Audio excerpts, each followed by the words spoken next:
PTI और नून league के कारकुनों को साथ देने की पेशकश कर दी। लाहौर में जलसे से खिताब करते हुए कहा कि नून लीग के अताब का शिकार पीटीआई के कारकुन पीपल्स पार्टी का साथ दें क्योंकि इंतखाबात में तीर और शेर का मुकाबला है।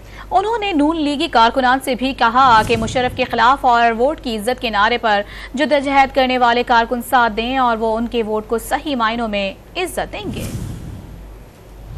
मैं पीटीआई के कारकुन से मुखातिब होना चाहता हूं, इसलिए जिस वहशत से नून लीग इनसे आज इंतकाम ले रहे हैं, मैं नून लीग के जुल्म से गुजरा हूं।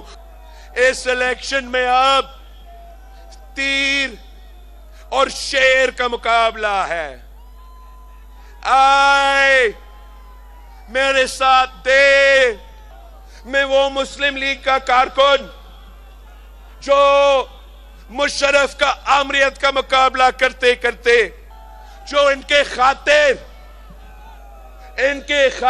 इनके वोट के इज्जत के नारा पे की वजह से जुल्म बर्दाश्त किए।